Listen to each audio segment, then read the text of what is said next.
the partial repair? Is there still place for an option for the treatment of massive rotator cuff ruptures? So before I start my talk, if we want to discuss, we need to agree on the words. So what is massive rotator cuff rupture? For Coffield, it is AP diameter is over 5 centimeters, and for Gerber, 2 tendons or more ruptures. What about Delphi approach? Is the retraction of the tendons to the glenoid rim, and also tier 67% of the glenoid greater tuberosity exposed in the sagittal plane. And what are the irreparable rotator cuff ruptures? It can be related to tear pattern, the atrophy of the muscles, fatty infiltrations, retraction of the tendons. But what we know that not all the massive tears are irreparable tears.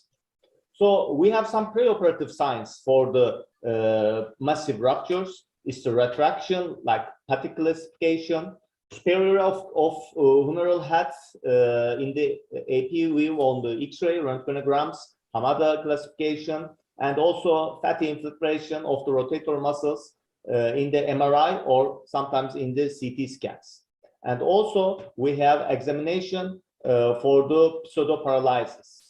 And all of them, when we conclude that, we can be suspicious about the massive rotator cuff rupture. And we have also intraoperative signs. During arthroscopy, all the necessary releasing is done. If the tendon still cannot be fixed on the footprint, then what should we do? This is a massive rupture.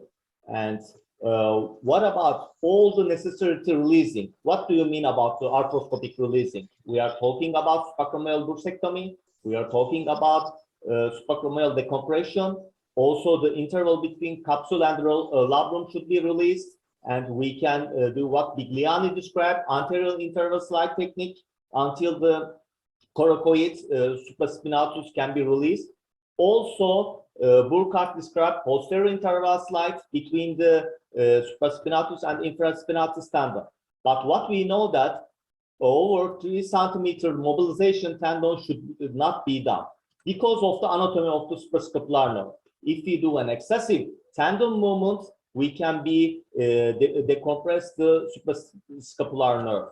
Also, we can do double interval slide, anterior and posterior interval slides at the same time. But what is important, we should not forget about the tendon vascularity. So we can easily damage the tendon vascularity. So what are the treatment options in massive rupture of the rotator cuff? If it is young, active with no arthrosis, then there's no doubt, tendon transfers. What about old patients with severe arthrosis? Then we can do reverse shoulder arthroplasty. But what about the patients with middle age and mild arthrosis? It's challenging and it's difficult to decide the right treatment. So we can do a conservative treatment, simply debridement, plus or minus biceps tenotomy, tenodesis, especially partial repair, which I will mention a lot today about that. With the, again, biceps tenotomy and tenodesis, reverse arthroscopic supracranial decompression, we can do some balloon treatment, tendon transfers, biological augmentation, patch, superior capsular reconstruction, and also reverse shoulder arthroplasty can be in the options.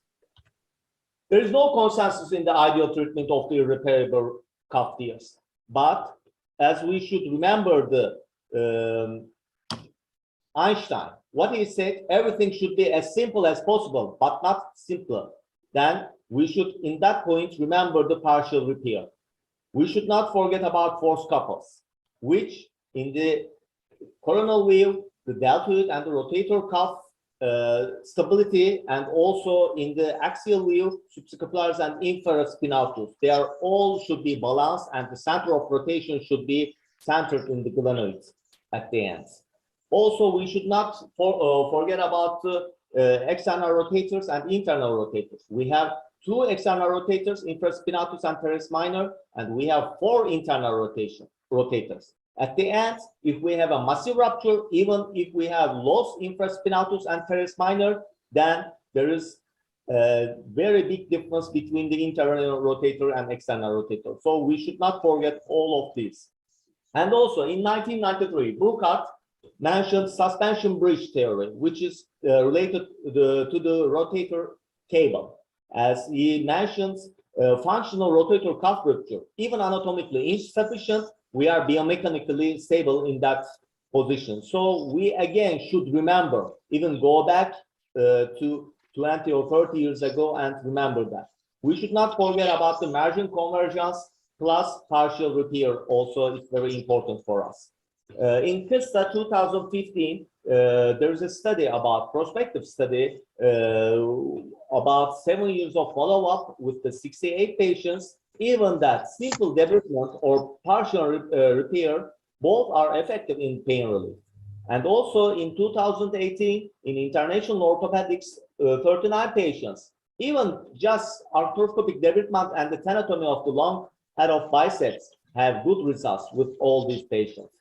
What about the French Society? 2018, they have a prospective multicentral study, and they compare conservative treatment, arthroscopic biceps tenotomy or tenodesis, arthroscopic partial repair, latissimus dorsi transfer, and reverse shoulder arthroscopy. And what they conclude, the subjective shoulder values and assessed scores are same in all groups, but constant scores are better in partial repair and reverse shoulder arthroplasty. So when we come to 2019, we have a systemic review, which reoperation rate is 2.9%, unless you totally can repair, can't repair. Partial repair is safe and effective treatment method at the systemic review. And also another study compare partial repairs with complete repairs with the 10 years follow-up, and also both of them are good satisfactory long-term outcomes.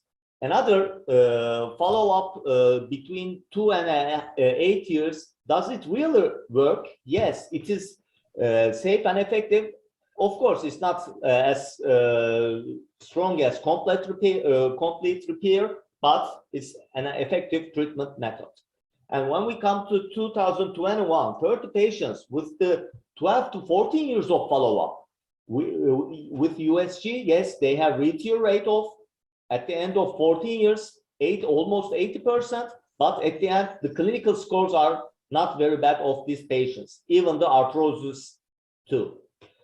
Also in another study with compared margin conversions, even superior capsular reconstruction with the mean with the patient's age 59 years old, and they show that superior capsular reconstruction remains a good option for massive rotator cuffs that are not technically repaired. Even you technically can't repair marginal convergence or partial repair, you can do in that time superior capsular reconstructions. And a retrospective study compared 13 patients with full coverage and 14 patients with partial coverage, and at the end they are almost the same results with the 5 years follow-up.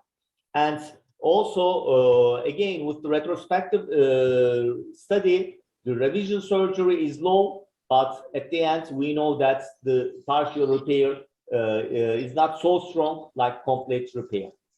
At the end, 156 shoulders, and mean age 60 years old, mean follow-up 11 years. And when we look at that primary repair group and partial repair group have satisfactory results. So take-home messages. Treatment of options depends on patient's age, comorbidities, and complaints. Pre-op planning is very crucial. Anatomic repair is gold standard. Unless you can treat anatomically, partial repair can be an option. And if the patient is young, you can add additional procedures like tendon transfer, superior capsular reconstruction to partial repair. Thank you very much. And also, I want to invite my Indian orthopedic shoulder surgeons to 12th Turkish National Congress of Shoulder and Elbow Surgery with a good and very well-known international faculty. Thank you very much.